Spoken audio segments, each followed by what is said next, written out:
Welcome to തണ്ണപ്പന്തൽ. Friends, നമുക്ക് നല്ല മഴയാണ്. ഈ മഴയത്ത് നമുക്ക് 2 ചൂട് പൊറോട്ട വിത്ത് നല്ല അടിപൊളി ഒരു ബീഫ് ചാറ്റ്സുമായിട്ട് സൂപ്പർ ഒരു കട്ടൻ ചായയുടെ കൂടെ കഴിച്ചാലോ? എങ്ങനെയുണ്ടാവും? അടിപൊളി ഒരു കോമ്പിനേഷനാണ്. അപ്പോൾ ബീഫ് ചാറ്റ്സ് ഉണ്ടാക്കാനുള്ള പ്രിപ്പറേഷൻസും ഒക്കെ ആയിട്ട് നമ്മുടെ വിശ്വേട്ടൻ നമ്മുടെ കിച്ചണിൽ റെഡിയാണ്. അപ്പോൾ നമുക്ക് പോയാലോ കിച്ചണിലേക്ക്? Come on, welcome to the kitchen. അപ്പോൾ നമ്മുടെ ബീഫ് ചാറ്റ്സിനുള്ള പ്രിപ്പറേഷൻ നമുക്ക് തുടങ്ങിയാലോ? അതിനുള്ള ഒരുക്കുപടികളൊക്കെ ആയിട്ട് നമ്മുടെ വിശ്വേട്ടൻ ഇവിടെ സെറ്റ് ആയിട്ട് നിൽക്കുന്നുണ്ട്. ചേട്ടാ, തുടങ്ങിയാലോ നമ്മുടെ beef chats? Okay, come on. അപ്പോൾ നമ്മുടെ എണ്ണ ചൂടായി കിടക്കുകയാണ്.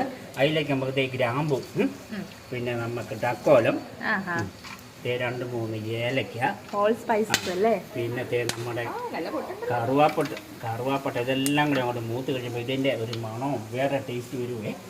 അപ്പോഴത്തേന് നമുക്ക് അതിനകത്തോട്ട് വെളുത്തുള്ളി, പച്ചമുളക്, ഇഞ്ചി, ഒരു പാകത്തിന് കറിവേപ്പില എല്ലാം ചേർത്ത് കൊടുത്ത് നല്ലോണം ഇളക്കും.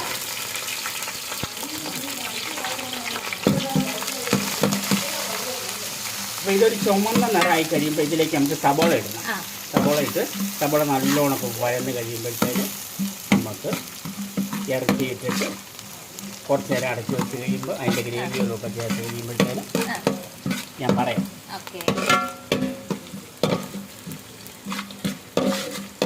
ചുമപ്പ് നിറമായിട്ടുണ്ട്.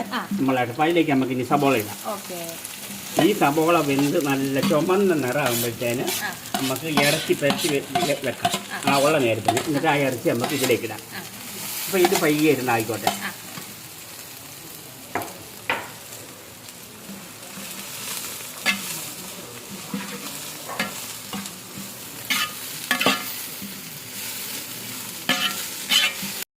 ചാപ്സിനുള്ള ഇറച്ചി നല്ല കഴുകി വൃത്തിയാക്കിക്കൊണ്ടിരിക്കുകയാണ്. ഇങ്ങനെ ഇതാണ് അതിൻ്റെ ഒരു ഷേപ്പ്. ഈ ഷേപ്പ് നമ്മൾ കണ്ടിരിക്കണം. അപ്പോഴത്തേന് അതിനകത്തോട്ടുള്ള ഗ്രേവി ചേർത്ത് നമുക്ക് ഇവിടെ വെക്കാം. അപ്പം നമ്മുടെ സബോള വെന്ത് കഴിയുമ്പോൾ ഈ ഇറച്ചി എടുത്ത് അങ്ങോട്ട് ഇട്ട് നമുക്ക് അത് വെന്ത് ഏകദേശം ആകുമ്പോൾ ഞാൻ പറയാം. അപ്പം അന്നേരം വിളിക്കാം. അപ്പം നമുക്ക് ഇതങ്ങ് പെരട്ടിയാലോ? നമ്മുടെ നമുക്ക് കുറേ സാധനങ്ങൾ ഇത് പെരട്ടണേ. ഉപ്പ് ഞാൻ ഇട്ടിട്ടുണ്ടായിരുന്നു. ബാക്കിയുള്ള പൊടി ഐറ്റംസ് എല്ലാം ഉണ്ട്. എല്ലാം കുറേശ്ശെ ചേർത്ത് നമുക്കൊന്ന് പെരട്ടി വെക്കാം. പെരട്ടി നമ്മുടെ സബോള വഴഞ്ഞ് നല്ല വെള്ളം പോലെ ആയി കഴിയുമ്പോഴത്തേന് ഇറച്ചി ഇടുക. ഇറച്ചിട്ട് കഴിയുമ്പോൾ നമുക്ക് പിന്നീട് ഞാൻ നിങ്ങളെ വിളിക്കാം. നല്ല ഇറച്ചിയാണ്, ഗ്രേവിയാണ് ഇത്. നമുക്ക് ഗ്രേവി അടിക്കണം, പക്ഷേ ഇത് നമ്മൾ ഇറച്ചികളൊന്ന് പിടിച്ചിരിക്കാൻ വേണ്ടി ഈ പൊടി ഐറ്റംസ് എല്ലാം ഒന്ന് പെരട്ടി വെക്കണം. അത് ഒരു കുറച്ച് ഉപ്പുണ്ട്, ഉപ്പും മഞ്ഞപ്പൊടി ഞാൻ ഇട്ടിട്ടുണ്ട്. ബാക്കിയുള്ള കുരുമുളക് പൊടിയുണ്ട്, ഗരം മസാലയുണ്ട്, പിന്നെ നമുക്ക് വേണ്ട ഇറച്ചിക്ക് ചേർന്ന എല്ലാ സാധനങ്ങളും ചേർത്ത് നമുക്കൊന്ന് വെക്കുക. ഒരു 10 മിനിറ്റ് കഴിയുമ്പോഴത്തേന് നമുക്ക് ആ സബോളക്കകത്തേക്ക് ഇടാം. ഇപ്പോൾ നമ്മുടെ ഇറച്ചിയിലെല്ലാം പിടിച്ചിട്ടുണ്ട്. ഒരു 10 മിനിറ്റ് കഴിയുമ്പോൾ നമുക്ക് ഇതേലും ഉപ്പും എരിവും ഒക്കെ പിടിച്ചിട്ടുണ്ട്. കുരുമുളക് പൊടിയാണ് കൂടുതലിടേണ്ടത്. കുരുമുളക് പൊടിക്കകത്ത് നമ്മളിത് ഉണ്ടാക്കുന്നത്. ഇപ്പോൾ കുരുമുളക് പൊടി ഇതേ പുരട്ടി വെക്കുമ്പോഴത്തേന് നല്ലോണം ശരിക്കും പിടിച്ചോളൂ ഇറച്ചിയാൽ. അപ്പം നമ്മൾ പുരട്ടി വെച്ചിരിക്കുകയാണ്. ഒരു 10 മിനിറ്റ് ഇരിക്കട്ടെ. അപ്പോൾ അതേ നമ്മുടെ പോത്ത് ജാംസിനുള്ള അതേ നല്ല മസാലയൊക്കെ പിടിച്ചിരിക്കുകയാണ്. ഇത് നമുക്ക് ഇനി നമുക്ക് അടുപ്പിൽ വെച്ച് വേവിക്കാം. നമുക്കിത് ബോയിൽ ചെയ്തിട്ട് വേണം അടുത്ത പരിപാടി. പോത്ത് ജാംസിനുള്ള ഇറച്ചി നല്ല വെന്തിരിക്കാൻ അതിൻ്റെ ഗ്രേവി നല്ല ഇതുണ്ടോ, നല്ലോണം ഇറച്ചി തിളച്ചോണ്ടിരിക്കുന്ന ഭാഗത്തിൽ ഇപ്പം നിങ്ങൾ വന്നേ. അപ്പോൾ ഇത് കണ്ടോ, ഇത് ഗ്രേവി നല്ല വെന്ത് നല്ല അലിഞ്ഞ്. അപ്പോൾ ഇതിലേക്ക് നമുക്ക് പൊടികളൊക്കെ ചേർക്കാം. മഞ്ഞൾപ്പൊടി ഉപ്പ് മാത്രമേ ചേർക്കാം. സബോള പഴയാൻ വേണ്ടിയുള്ളതൊക്കെ ചേർത്തിട്ടുള്ളൂ. ഇനി മീറ്റ് മസാല ആവശ്യത്തിനുള്ള മതി. പിന്നെ പെരുംജീരകം പൊടി, ഇത് മല്ലിപ്പൊടി ആവശ്യമേ ഞാൻ ചേർക്കുന്നുള്ളൂ. നമുക്ക് അതിനുള്ള മതി. മപ്പാസാകുമ്പോൾ വലിയ ഇതൊന്നും വേണ്ട. ഇനി ഒരു ശകലം ഗരം മസാല, കുറച്ച് കുരുമുളക് പൊടി ഇച്ചിരി കൂടിയാലും കുഴപ്പമൊന്നുമില്ല. കറിക്ക് ടേസ്റ്റ് കൂടത്തേ ഉള്ളൂ. പക്ഷെ ഒത്തിരി എരിവാകരുതല്ലോ, മപ്പാസല്ലേ. അപ്പോഴത്തേന് നമുക്ക് അധികം എരിവ് വേണ്ട. അപ്പോൾ അത് നല്ലോണം മൂത്ത് കഴിയുമ്പോൾ നമുക്ക് ഇറച്ചി പൊരിക്കുന്നത്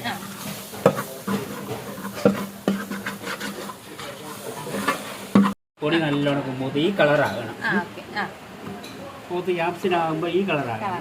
അപ്പോഴത്തേന് അതിലേക്ക് ഇനി നമുക്ക് ഈ ഇറച്ചി കോരി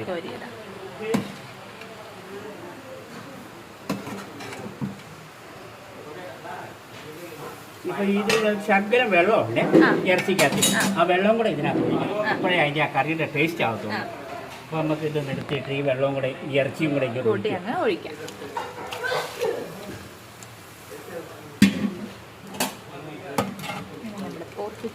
അപ്പോൾ അതെ ഇങ്ങനെ നിൽക്കണം കറി. ഗ്രേവി എല്ലാ വെള്ളം പോലെ ആകണം. നല്ല കുറുകി നിന്നാലേ നമ്മുടെ പോത്ത് ചാപ്സിൻ്റെ ടേസ്റ്റ്.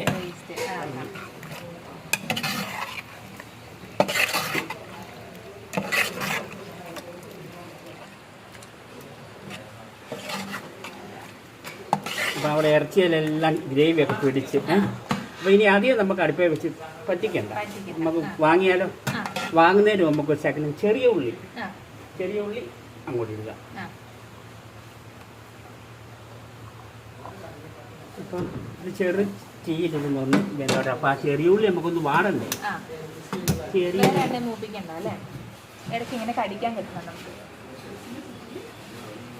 ചാപ്സ് റെഡി ആയിട്ടുണ്ട്. നമുക്ക് ഇതിലേക്ക് നമുക്കിപ്പം അതിൽ നമുക്ക് ഒരു കറി എടുത്ത് സെർവ് ചെയ്യാം. അപ്പോൾ അതിലേക്ക് നമുക്ക് ശകലം കശുവണ്ടി, മുന്തിരി അതിട്ട് നമുക്ക് അങ്ങ് മൂപ്പിക്കാം.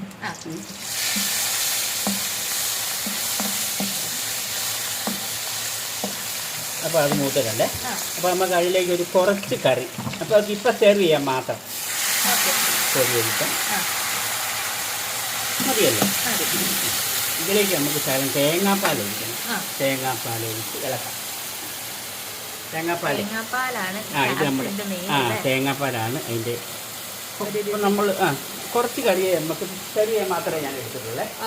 അതിലേക്ക് നമുക്ക് തേങ്ങാപ്പാൽ ഒഴിച്ച്, അപ്പോൾ അതിന് പാകത്തിനുള്ള തേങ്ങാപ്പാലെ ഞാൻ ഒഴിച്ചിട്ടുള്ളത്. അപ്പോൾ ഇതിന് നമുക്ക് സെർവ് ചെയ്യാം. അത് സെർവ് ചെയ്യുന്നതിന് മുമ്പ് നമുക്ക് ശകലം മല്ലിയുടെ ഇല അത് അതിൻ്റെ മേലിലേക്ക് ഇടുവാണെങ്കിൽ നല്ലൊരു ഇതാണ്.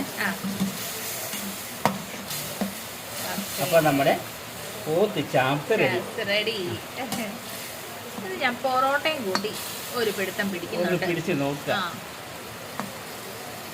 ഫ്രണ്ട്സ്, ഇതാ നമ്മൾ ചൂട് പൊറോട്ടയും ബീഫ് ചാപ്സും സെറ്റായിട്ടുണ്ട്. കണ്ടാ അതെ, പിന്നെ കട്ടൻ ചായ. അപ്പം നമുക്ക് തുടങ്ങിയാലോ?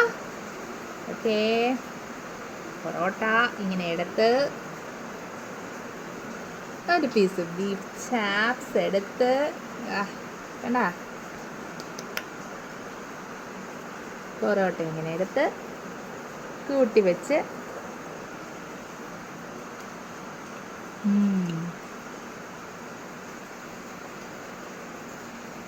അടിപൊളി,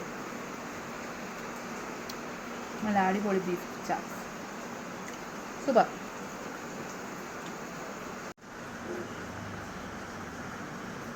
കേട്ടോ, നന്നായിട്ട് കുക്കായിട്ടുണ്ട്, നല്ല അലിഞ്ഞു പോകുന്നു.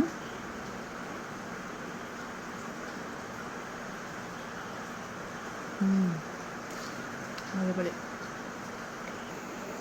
പൊറോട്ടയും നല്ല സൂപ്പർ. ഇങ്ങനോ നല്ലതായിട്ട് കുക്കായിട്ടുണ്ട് കേട്ടോ.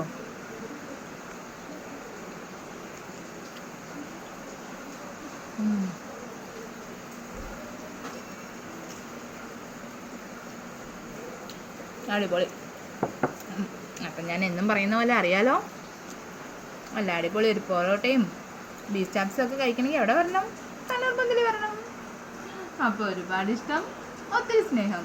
എന്നാലും നമുക്ക് തണ്ണീർപ്പന്തൽ വെച്ച് കാണാം. Okay, by.